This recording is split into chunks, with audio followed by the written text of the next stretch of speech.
Hello guys, ఎలా ఉన్నారు? చాలామందికి అసలు ఈ భూమి ఎలా తన చుట్టూ తాను తిరుగుతుందో తెలియదు. ఏ శక్తి దాన్ని ఎలా తిప్పుతుందో కూడా తెలియదు.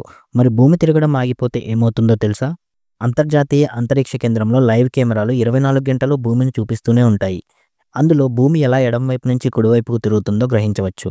భూమి ఇలా తిరుగుతుంది కాబట్టి మనకి 24 గంటల్లో ఒక రోజు పూర్తవుతుంది. అందులో 12 గంటలు వెలుతురు, 12 గంటలు చీకటి ఉంటున్నాయి. కాలాన్ని బట్టి వెలుతురు పెరగడం, తగ్గడం జరుగుతుంది. భూమి తిరగడం వల్లే వాతావరణంలో మార్పులు వస్తున్నాయి.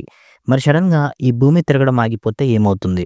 నిజానికి భూమిని ఆపే శక్తి దేనికి లేదు. వాతావరణంలోని ఏదీ భూమిని తిరగకుండా ఆపలేదు. చెప్పాలంటే ఈ భూమి 450 సంవత్సరాల క్రితం ఏర్పడింది.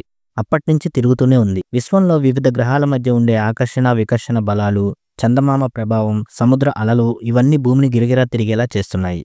మనం ఒక బొంగరాన్ని తిప్పినప్పుడు కొంత డ్రైవింగ్ ఫోర్స్ దానికిస్తాం. ఆ ఫోర్స్ ఉన్నంత వరకు అది తిరుగుతుంది. ఫోర్స్ తగ్గిపోతున్నప్పుడు దాని వేగం తగ్గిపోతుంది. చివరికి ఫోర్స్ పూర్తిగా అది తిరగడం ఆగిపోతుంది. భూమి విషయంలో అలా లేదు. కంటిన్యూగా డ్రైవింగ్ ఫోర్స్ ఉంటుంది. అందువల్ల భూమి ఒక్క క్షణం కూడా ఆగదు. అది తిరిగే వేగంలో కూడా మార్పులు పెద్దగా రావు. ఈ భూమిపై ఉన్నందువల్ల మనం కూడా ఈ భూమితో పాటే గిరగిరా తిరుగుతూ ఉంటాం. సడన్‌గా భూమి ఆగిపోతే మనం ఒక్కసారిగా ఆకాశంలోకి ఎగిరిపోతాం. మనం సెకన్‌కి 440 మీటర్లు, నిమిషానికి 26 కిలోమీటర్ల దూరం ఎగిరిపోతాం. మనం మాత్రమే కాదు, భూమిపై ఉన్న సకల జీవులు, వస్తువులు, వాహనాలు అన్నీ చీలిపోయినట్లుగా సడన్‌గా చుట్టుపక్కలకు దూసుకుపోతాయి. ఒకదానికొకటి బలంగా ఢీకొట్టుకుంటాయి. ఎంత వేగంతో ఢీకొట్టుకుంటాయంటే గంటకు 1609 కిలోమీటర్ల వేగంతో ఢీకొట్టుకుంటాయి. ఒక్కసారి ఊహించుకోండి. గంటకు 100 కిలోమీటర్ల వేగంతో వెళ్లే కారు మరో వాహనాన్ని ఢీకొంటే ఎంత బీభత్సమవుతుంది? మరి అలాంటిది గంటకు 1609 కిలోమీటర్ల వేగంతో ఢీకొట్టుకుంటే ఏమైనా ఉంటుందా? అంతా సర్వనాశనమే అవుతుంది.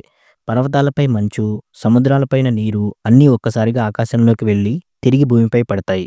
అంతా క్షణాల్లో జరిగిపోతుంది. సమాచార వ్యవస్థ మొత్తం దెబ్బతింటుంది. విపరీతమైన పేలుళ్లు జరుగుతాయి. ఫ్యాక్టరీలు, అణువిద్యుత్ కేంద్రాలు, పవర్ గ్రిడ్లు, ఆయుధ కర్మాగారాలు అన్నీ పేలిపోతాయి. ఊహించలేని పెను విపత్తుకు దారితీస్తుంది. ఈ భూమిపై జీవరాశి అన్నదే మిగలదు. ఎప్పుడైతే భూమి ఆగిపోతుందో ఇక అప్పుడు ఓషన్ కరెంట్స్ ఆగిపోతాయి. సముద్రాలపై గాలి భూమిని చేరదు. భూమిపై వేడి విపరీతంగా పెరిగిపోతుంది. చెట్లు, చేమలు అన్నీ కాలిపోతాయి. కార్చిచ్చులతో భూమి అగ్నిగోళంగా మారుతుంది. సముద్రాలు కుతకుతా ఉడుకుతూ నీరు ఆవిరైపోతుంది. అలా భూమి చివరకు మార్స్ గ్రహంలా మారిపోతుంది అనే అంచనా ఉంది. భూమి ఆగిపోతే చందమామకు సమస్యే. చందమామ తన శక్తితో భూమికి చెందిన చాలా వాటిని లాక్కుంటుంది.